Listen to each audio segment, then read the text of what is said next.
parte de ellos. Amén. Gracias. Padre Celestial, te damos gracias, Señor, en este momento que estamos aquí, alabando primeramente tu santo nombre, Señor, luego reuniéndonos también con nuestros hermanos para celebrar, Señor, esta nueva vida que tú nos has dado. Gracias, Padre Celestial, por este hermoso tiempo, este día que nos has dado. Gracias, Señor, por los hermanos que han regresado a través de sus trabajos y pueden llegar, Señor, con bien a este lugar, con esta fiesta maravillosa que podemos gozar, Señor, con tu Santo Espíritu, moviéndose entre nosotros y dentro de nosotros, Padre Celestial. Bendice grandemente todo lo que hemos sacado en esta tarde y de antemano, Señor, te damos gracias por la vida de nuestros hermanos Serrano, que nos sigas bendiciendo, usando, como lo has hecho hasta ahora, Señor. Te lo suplicamos en nombre de Cristo Jesús. Amén. Vamos a cantar. Vamos a lo que pueden estar en pie, pero si puede.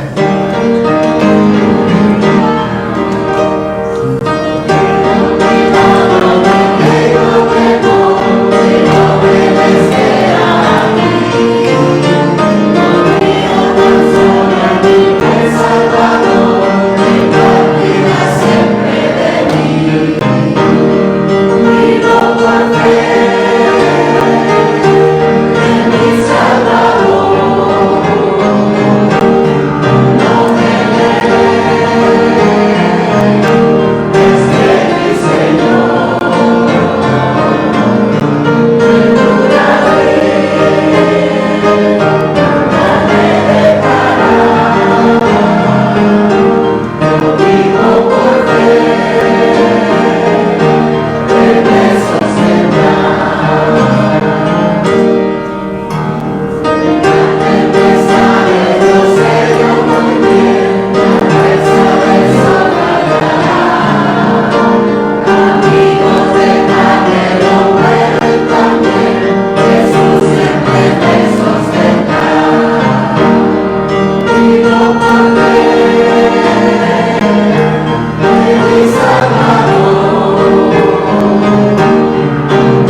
para por ahí. Ok, está bien.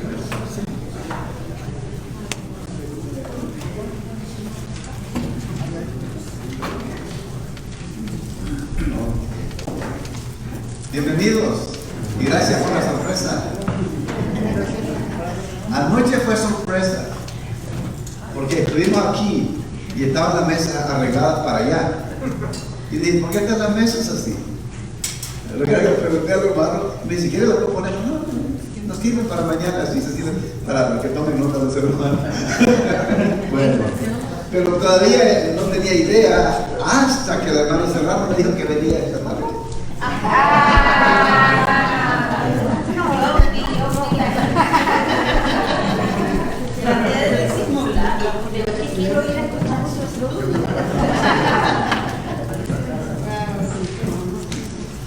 Pero gracias, hermanos, y de ahora me preocupé y me voy a morir.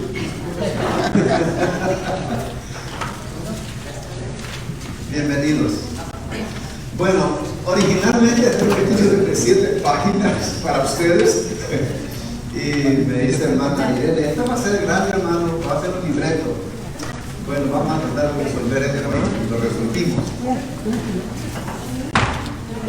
Pero de veras que cuando hablamos de escatología, casi siempre estamos pensando en las cosas del fin, ¿verdad?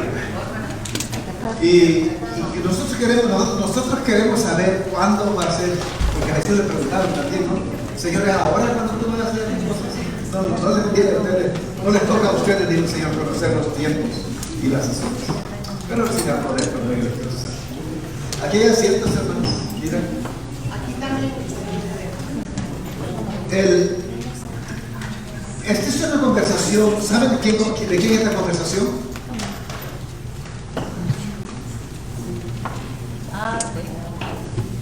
Llegaron a visitar los ángeles y estuvieron platicando un rato y después los ángeles se fueron y después dijeron, espérate. Dice, Abraham los acompañó para despedirlos, pero el Señor estaba pensando, ¿le gustaría a Abraham lo que puede hacer? Y quizás esa pregunta es una pregunta que nosotros quisiéramos que Dios nos conteste, porque a Abraham Dios le reveló lo que iba a hacer. Le dijo que iba a destruir Sodoma y Gomorra. Entonces, y nos contará Dios a nosotros lo que está por hacer, porque está por hacer. Ahora, les contaba hermano Aquino que tomé una clase de psicología social y el libro tiene muchos ejemplos de cosas que suceden en diferentes contextos. Y este es un señor que fue a un restaurante y la mesera cuando llegó y le dijo, ¿está listo para ordenar? Y el señor se quedó buscando en el menú y la mesera pues estaba un poquito impaciente y empezó a hacerle su, ¿verdad? Como quien dice, muévale. Y el asunto se desarrolla hasta que la mujer le pregunta otra vez, ¿está listo, señor? Tengo más mesas que atender Y claro, la primera impresión que nos da es que esta mesera es ruda, que no tiene manera de tratar a los clientes. Lo que no sabemos es que esa mesera era una mamá soltera, que ese niño estaba enfermo. Cuando venía para el trabajo, se le ponchó la llanta del carro. Y cuando llegó al trabajo se dio cuenta que estaba solo y que las demás personas no habían venido y tenía que atender el doble de mesas. Entonces, lo que estamos hablando, lo que estamos tratando de decir es que necesitamos un contexto. Solamente entendiendo lo que la mujer, la mesera, le estaba sucediendo, podemos entender sus conductas, su manera de reaccionar a las personas que estaban sirviendo. Y a veces vemos personas, aún en la iglesia, ¿no es cierto? Decimos, hermano, ¿está enojado hoy? ¿O está triste hoy? Porque leemos nosotros los rostros y de pronto nos formamos una opinión. Y no tenemos contexto. Y decimos, el hermano ese que vino, ¿verdad? Con el gorro al revés decimos.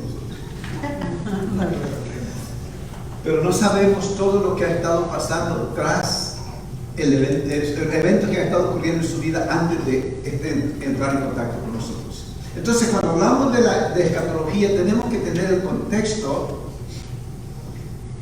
de todo para entender lo que Dios está tratando de hacer o va a hacer en el futuro. Entonces, ¿cuántos antecedentes, la pregunta es, se requieren entonces para que podamos entenderlo correctamente? Usted oye las noticias y los noticieros se forman opiniones, pero ¿cuántos antecedentes, cuántos contextos necesitamos nosotros para poder entenderlos correctamente? Ayer yo vi las mesas, nada más, vi las mesas y dije, ¿por qué están las mesas así?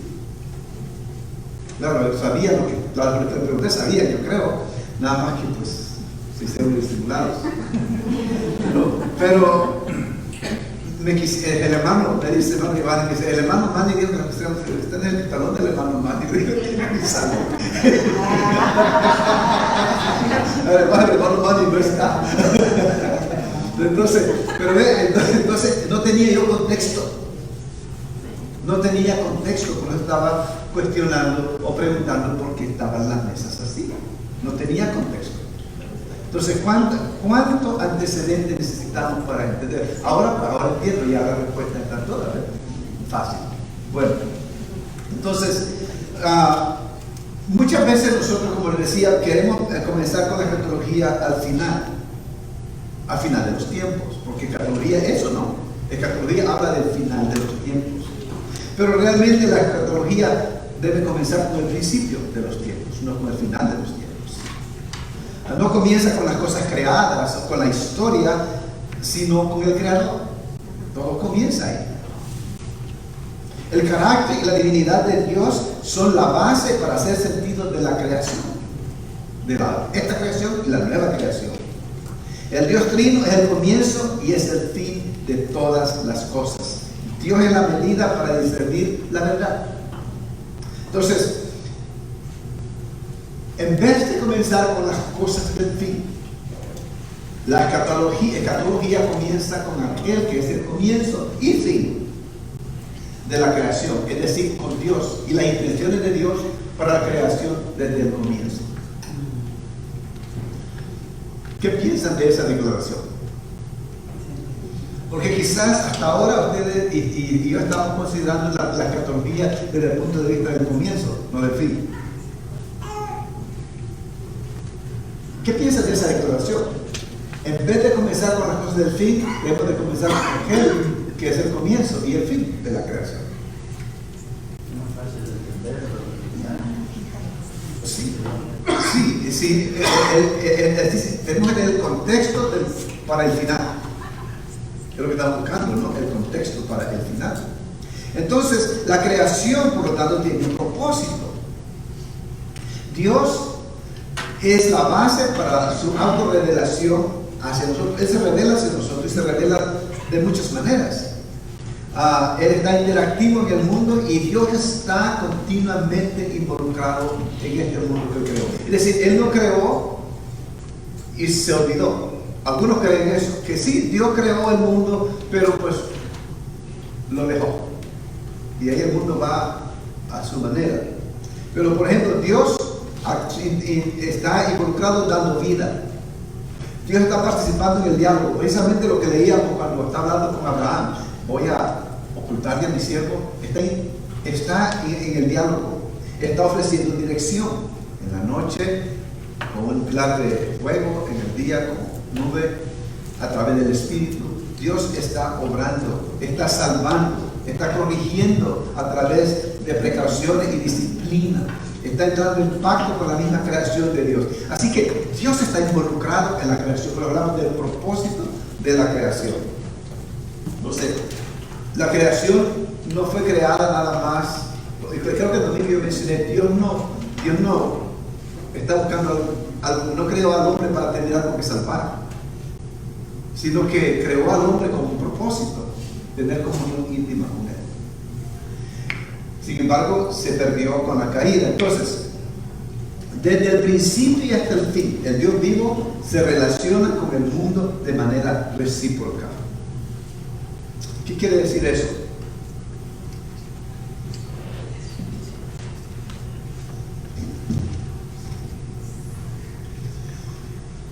Que no es unidireccional, es recíproca, habla. En el huerto del Edén, que hacía Dios, venía y hablaba con Adán y Eva. Entonces, este tipo de relación interactiva parece ser la forma de operar de Dios y la intención de Dios para la creación. Es decir, cuando Dios crea la creación, la crea para relacionarse con Él. Ese es el propósito de Dios. Este tipo de relación, si bien Dios se revela más sinceramente en Cristo y las mayores intenciones de Dios para el mundo se manifiestan en Él, el carácter y las intenciones de Dios para la creación se pueden ver desde el comienzo de la creación. Es decir, tener relación con su creación. Ahora, este va a ser y déjenme doy un poquito un antemano para la próxima lección que tengamos. Por la próxima semana no tenemos lección, tenemos servicio. Por la próxima lección vamos a hablar de la creación del comienzo y la creación del fin. Es decir, comienza la creación temporal que tenemos y la del fin. Y entre el comienzo y el fin está ocurriendo todo. Hemos vivido, se ha vivido lo que ha pasado, lo que está pasando y lo que va a pasar. Sí, como si fuera una tapa de un libro, ¿no? La creación del comienzo, la creación nueva y luego entre medio todo lo que estamos viviendo en estos momentos. Entonces, otra vez, el propósito de la creación. La Biblia comienza con una imposibilidad para el mundo. ¿Qué dice Génesis 1:2? Ese reto lo sabemos nosotros, ¿verdad?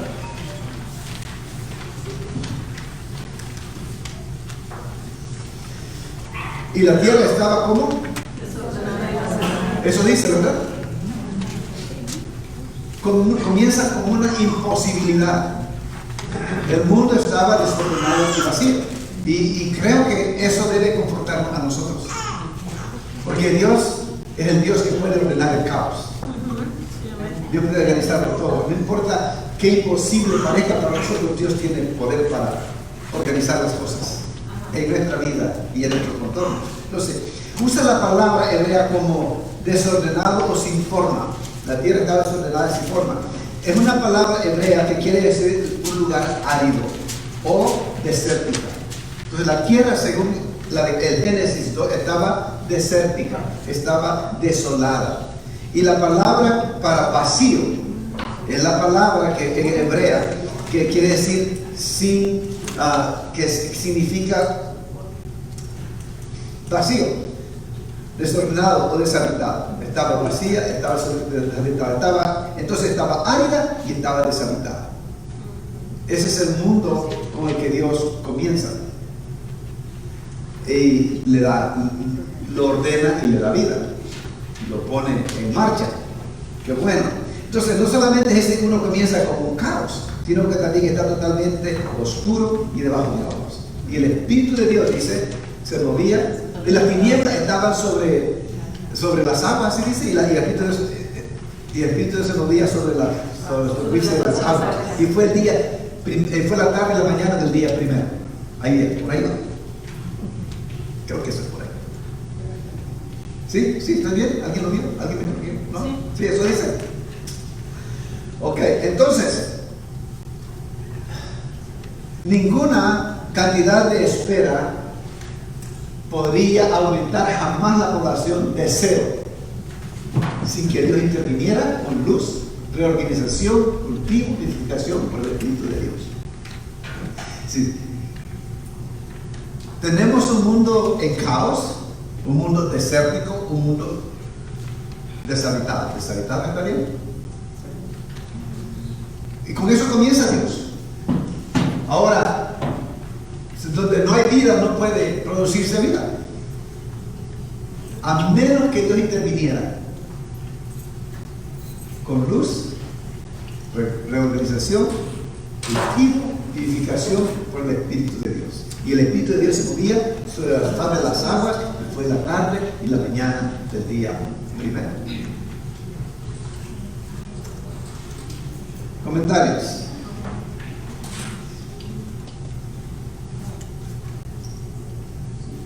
Muy parecido a la vida del individuo sin Dios. Sí. La carne, el desorden, Ya, es un reflejo de una vida sin Dios. Básicamente es lo que es. Dios les bendiga, hermanos. Es el reflejo. ¿Qué es cierto, hermanos? Ese es el reservado para ustedes. Este está reservado para ustedes.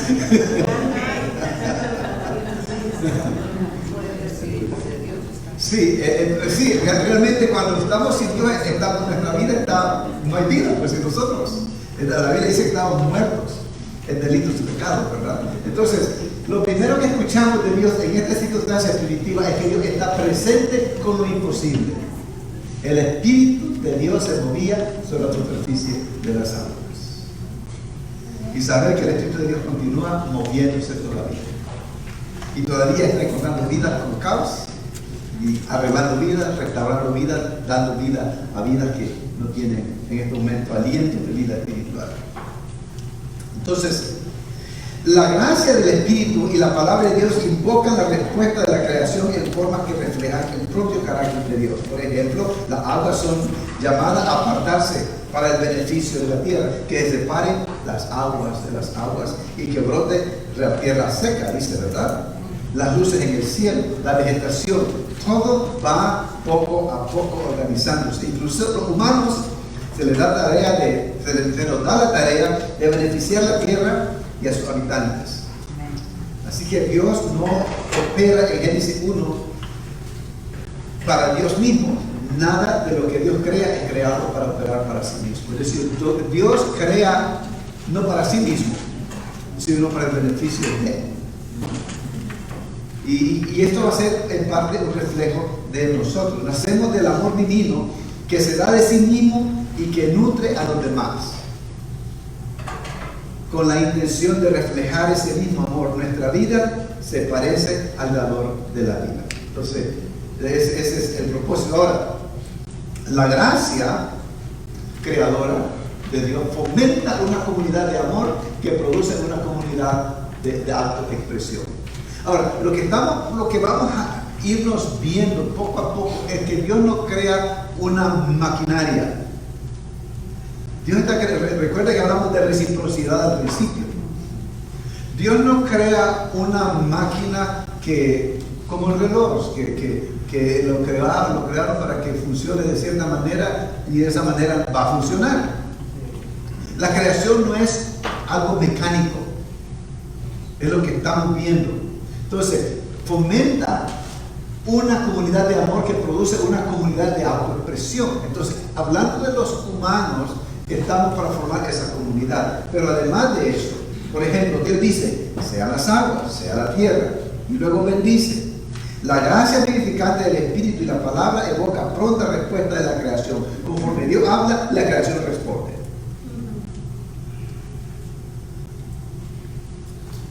Si la creación de Dios va a reflejar el amor de su creador, debe cobrar vida con el tipo de albedrío personal que es necesario para amar a los demás. Aquí está la palabra clave que mencionábamos la semana pasada, albedrío. En otras palabras, Dios no creó robots. Dios creó individuos con voluntad, con capacidad de pensar, de escoger, de decidir con valores, de escoger moralmente lo que Dios escoge, lo que Dios nos enseña que debemos hacer. Entonces, ahí vamos viendo el tipo de creación que Dios crea. Si el atributo principal de Dios fuera la voluntad soberana, entonces todo sería diferente. No solo se mostraría en cómo Dios crea, sino también en lo que Dios crea. ¿Tiene sentido?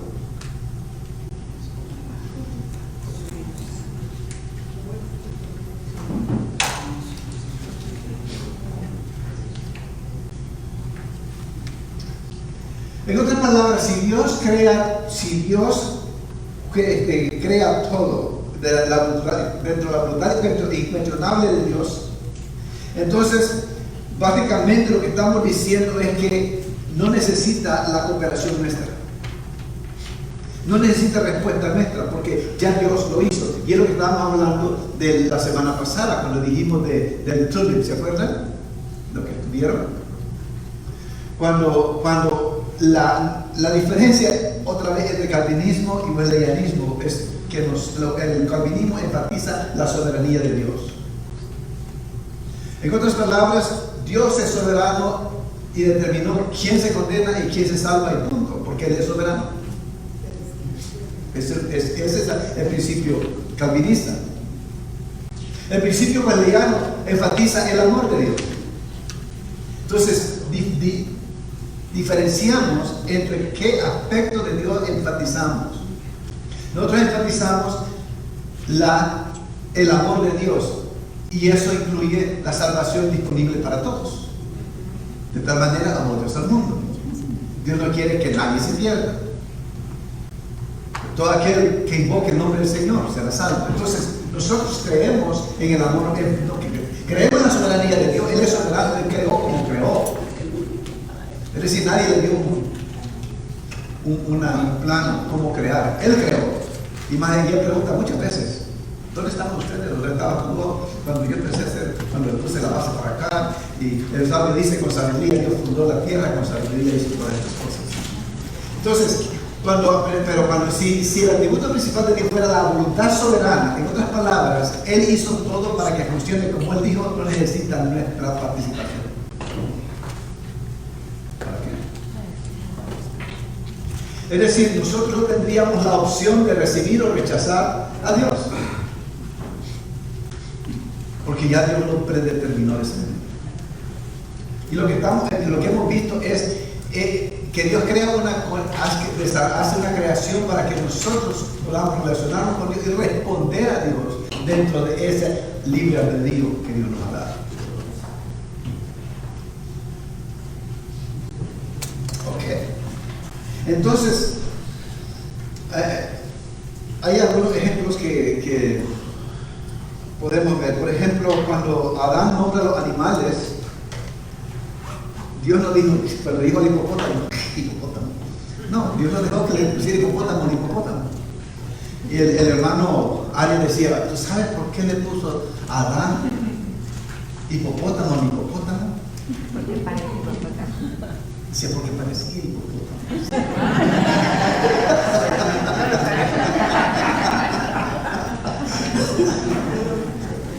Entonces, Dios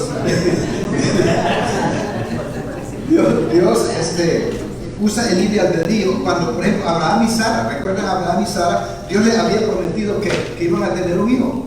Le dio la promesa. Pasan los años y el hijo no viene. ¿Y qué hicieron ellos? Implementaron un plan usando su libertad, su libre albedrío. No era el plan de Dios, pero ellos pusieron en marcha su libre albedrío. Y claro, ¿qué pasó? Aquí no me entiendo, ¿no? ¿Alguien está queriendo entrar? Los rusos van a hacer.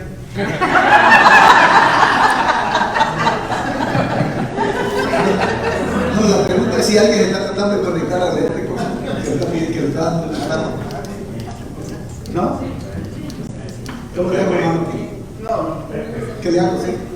Pues otra vez hacer. No. ¿Otra vez? Entonces, como decía, ellos trataron de hacer cumplir la promesa de Dios. Usaron su libre albedrío para ello. Entonces, la primera parte de la historia es la innovación de la criatura que Dios amó. Dios está tratando con individuos que tienen voluntad. Entonces, hay espacio en todo eso para una cooperación tremendamente diversa. Nosotros cooperamos con Dios. Entonces, la vida es un mundo donde Dios no tiene que dictar cada detalle. ¿Verdad? También. Para que todos podamos interactuar en perfecto amor. ¿Y otra vez? ¿No? ¿Mi teléfono?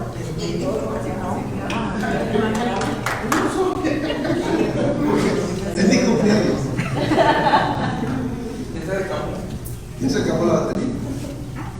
Pero no me da donde vender ese código. No. Nomás conectarse otra vez al rancho Blanco. Está conectado. Está conectado. Ahora ya me está viendo. Ahí, ¿verdad? Entonces, al menos había parámetros básicos que haría distintos espacios.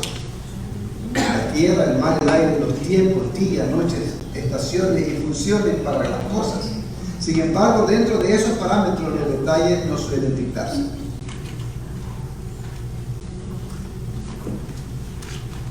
¿Qué le dice esto?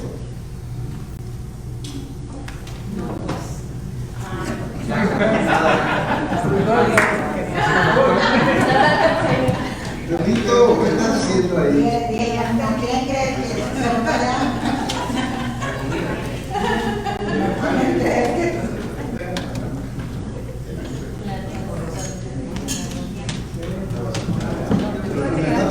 Me está pidiendo, se está conectando aquí. Oye, ¿tienes tiempos? ¿Qué más quieres tiempos? Ahora no me está pidiendo, no me... Ahí está. Bueno, hermanos, después de ver la lección,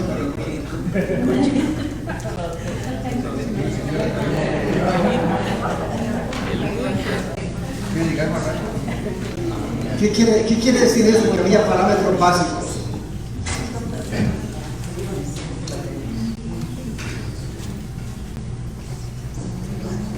Dice, sin embargo, dentro de esos parámetros los detalles no suelen dictarse. Hay un ejemplo de parámetros, ahí están los parámetros, ¿no?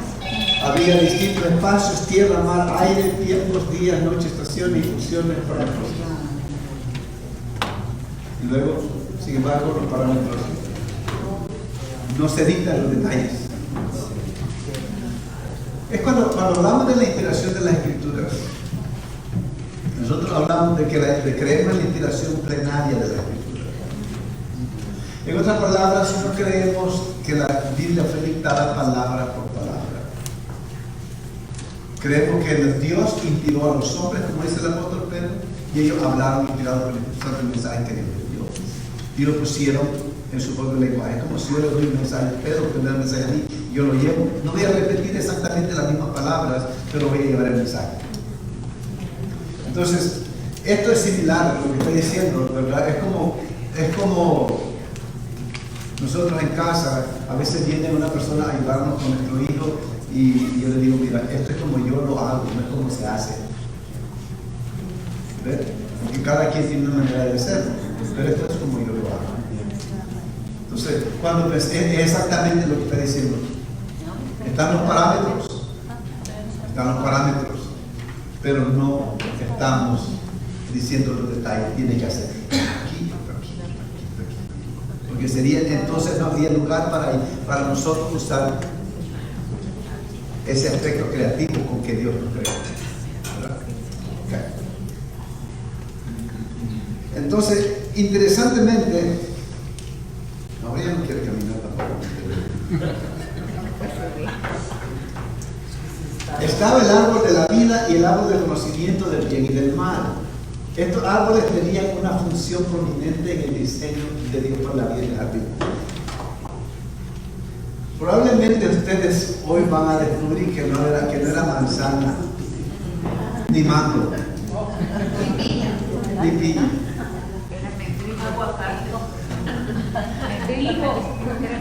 Higos. Sí. Realmente la frase el bien y el mal, porque había dado dos árboles, ¿verdad? El árbol de la vida y el árbol del conocimiento del bien y del mal. Y la palabra se usa, la idea del bien y del mal no necesariamente es que un árbol, sino la idea del principio es que Adán y Eva, o como un niño, hay pasajes en la Biblia, por ejemplo, déjenme ver si encuentro un pasaje aquí. ¿Qué dice Génesis 2:9?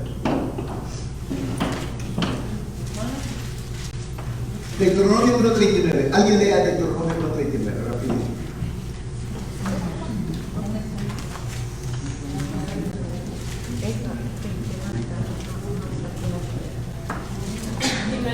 niños de los cuales dijisteis que servirían de botín, ¿es ese? Sí, sí. Y vuestros hijos que no saben hoy lo bueno ni lo malo, ellos entrarán allá, y a ellos la daré, y ellos la heredarán. Los niños que qué, De los cuales dijisteis que servirían de botín. pero antes. Ah, No pueden distinguir, ¿verdad? Entre lo bueno y lo malo. Esa es la idea. Esta es la idea. ¿Ve? Entonces casi siempre recuerde que los dos árboles los puso Dios en el huerto. No podía ser así de malo, ¿verdad? La idea tras el conocimiento del bien y del mal señala al discernimiento humano o la sabiduría. Sí, yo siempre pensé que era un árbol ahí malo que había.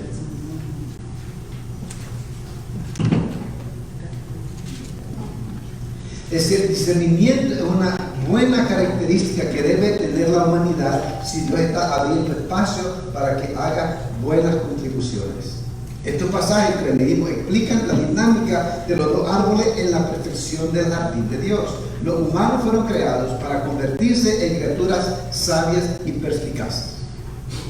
Entonces, no es que solamente el conocimiento del bien y del árbol, el conocimiento del bien y del mal, no es que no debían de comer en el sentido que se morirán, pero era que iban a descubrir. Y es importante que tengamos. El problema es que nosotros vivimos en el mundo donde la gente está funcionando con su propia discernimiento del bien y el mal y no está pensando en Dios, que es la vida. Entonces, tenemos que tener las dos cosas. Discernimiento. Si no podemos discernir qué es bueno y qué es malo, entonces estamos en problemas también.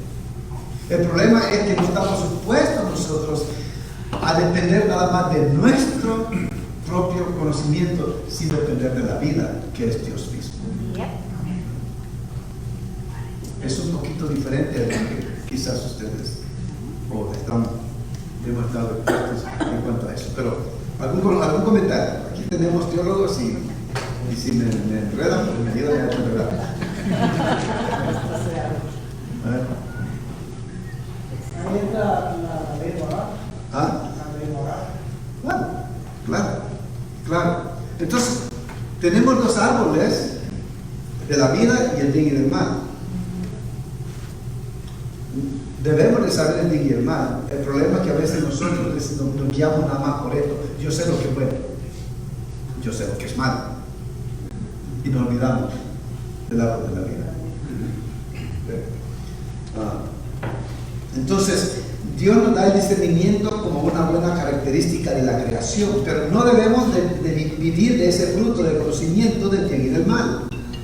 Ese árbol debe ser plantado justo al lado del árbol de la vida de Dios, y el fruto de nuestra sabiduría no debe ser nuestro sustento. Solo Dios y los caminos de Dios pueden y deben liberarnos.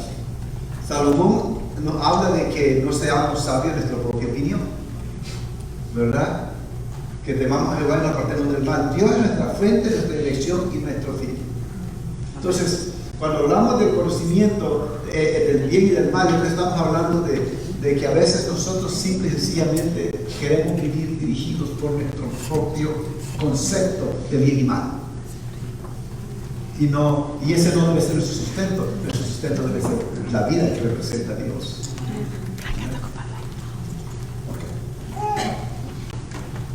Entonces la idea del conocimiento señala al discernimiento humano, y luego, ya te explico por qué. Dios no tiene que dictarnos cada detalle de cada tarea. La capacidad de discernir el bien y el mal es parte de la manera en que Dios nos creó.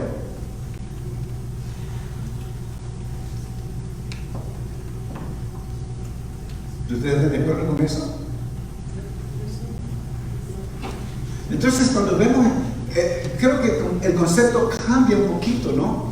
Del árbol de la vida y el árbol del conocimiento del bien y del mal. Porque si nosotros vivimos solo del fruto de este árbol del conocimiento del bien y del mal, vamos a morir. Vamos a morir. Porque nuestra tendencia, como dice la palabra de Dios, es siempre hacia el mal. Y nuestro concepto de bien y de mal Como dice, ¿qué dice el profeta? A lo bueno se dice malo y a lo malo se dice bueno. Si comemos de ese fruto nada más, vamos a morir.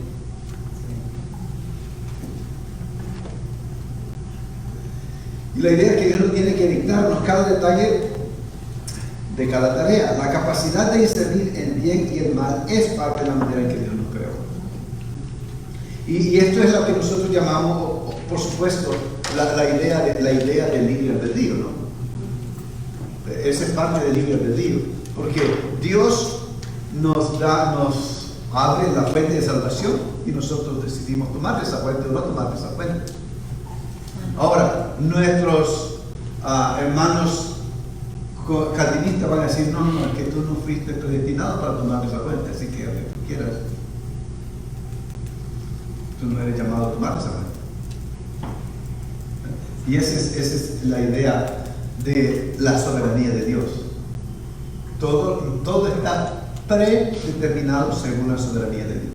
Es decir, lo que a usted le está pasando y a mí me está pasando, ya estaba, Dios lo había predeterminado. Eso es. Nosotros creemos que Dios sabía lo que no iba a estar pasando hoy. Pero no porque lo predeterminó, porque muchas de esas cosas son resultado de nuestros escogimientos. De otra manera, nosotros siempre podemos culpar a Dios por todo lo malo que nos pasa. Porque si Dios ya lo tiene orquestado cada cosa de nuestra vida, entonces no somos responsables de nada. Dios es culpable de todo. ¿Sabe, no? No, pero Dios hizo ustedes con capacidad de discernir el bien y el mal.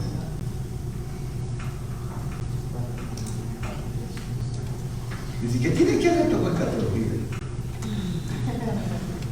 Quizás esa es la pregunta que Jesús está diciendo. ¿Qué se me dice? ¿Ya se respondieron los países? Alguien me la revolvió. Bueno, sí, de todas maneras sí. Bueno, vamos a ver qué decir me guía.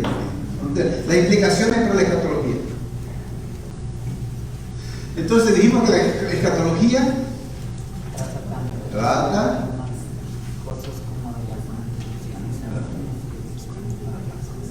de las últimas cosas, como de las intenciones últimas que Dios tiene para la creación. Otra vez, ¿por qué estamos hablando de la creación? Porque estamos hablando de las intenciones últimas que Dios tiene para la creación. Tanto nosotros como la creación.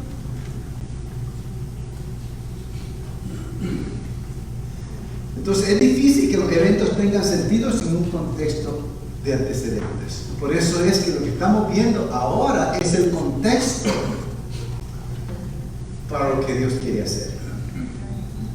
Como hemos visto, el amor de Dios ha sido derramado para el beneficio de nosotros. Ahora, es parte de la intención de Dios que la creación tenga su propia voz para contribuir a esa vida compartida. ¿Qué quiere decir eso?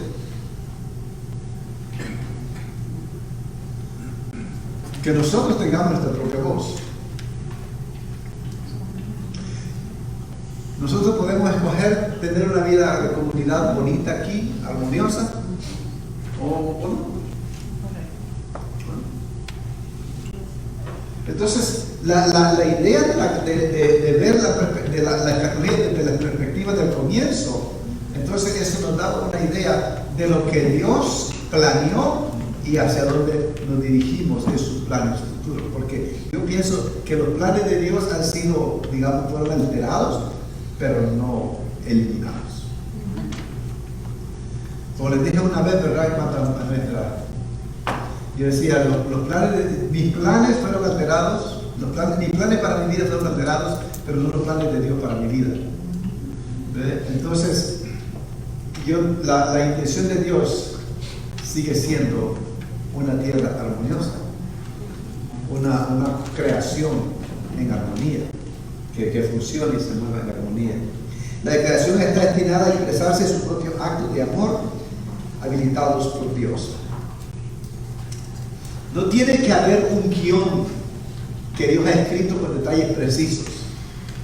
Más bien la intención es que Dios y la creación comprendan juntos un viaje de vida compartido dentro de la belleza del amor de Dios. Ahora, ¿usted sabe a qué se refiere ese pensamiento? Cuando dice, no tiene que hablar un guión que Dios ha escrito con detalles precisos. ¿Ya? ¿Usted ha visto sus mapas? ¿De cuándo Dios va a venir? ¿Eso va a venir? Pero me está diciendo, no tiene que haber un guión, hablar un guión. Porque lo que Dios, que ha escrito con detalles precisos, más bien la intención es que Dios y la creación comprendamos, digamos, juntos un viaje, o emprendamos juntos un viaje de vida compartida dentro de la belleza del amor de Dios.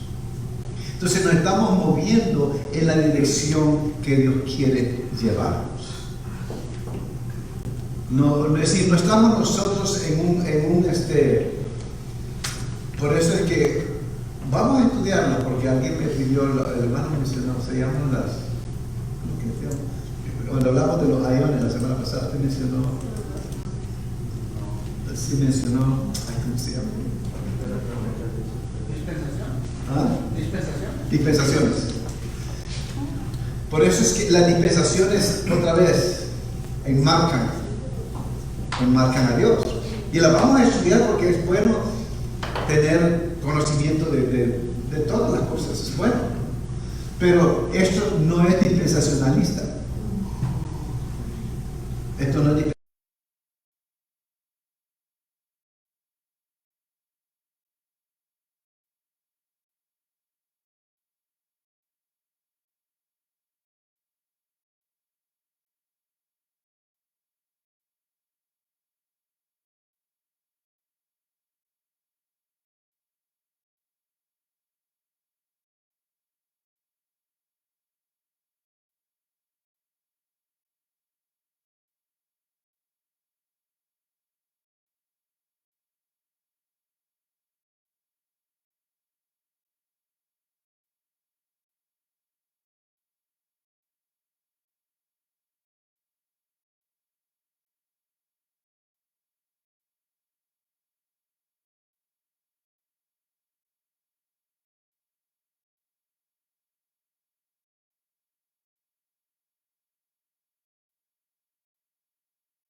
ese pensamiento.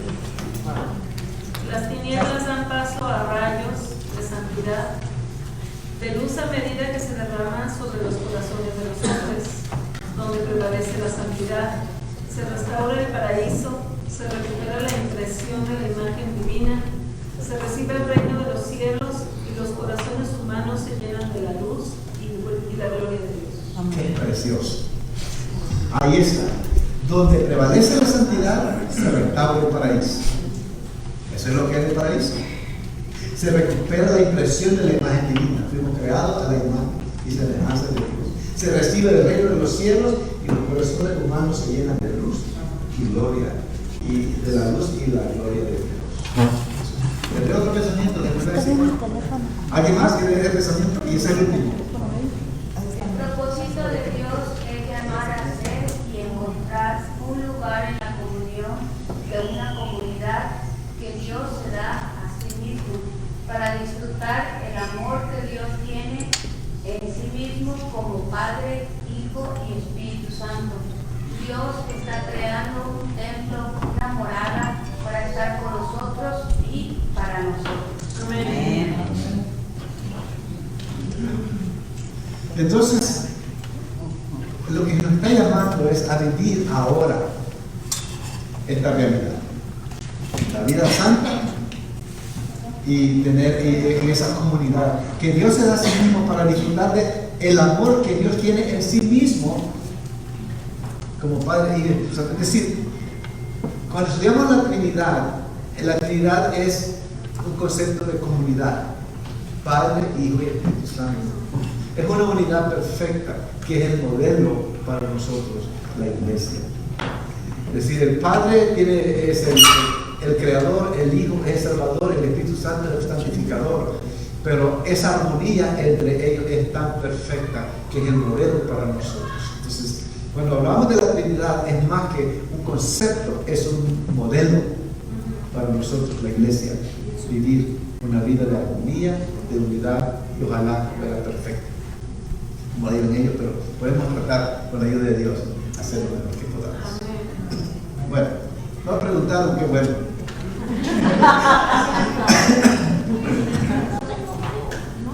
Son las 8, hermanos. Le hicimos, porque si le hubiera traído una lección larga, estuviéramos aquí hasta las 10 de la noche.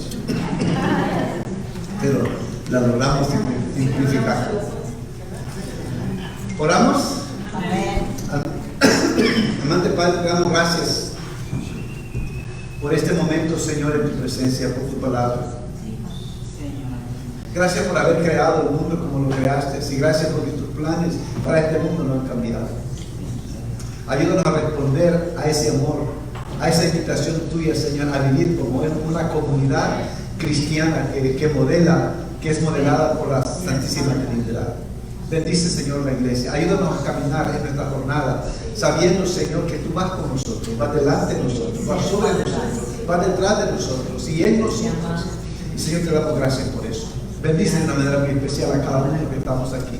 Bendice a tu iglesia en general, Dios, y permítenos disfrutar continuamente de esa relación. Y como hablamos de esa danza contigo, Señor, en el que nos relacionamos de una manera íntima contigo, Señor, a través de los días y a través de cada día de nuestra vida. Quédate con nosotros, te alabamos y te bendecimos.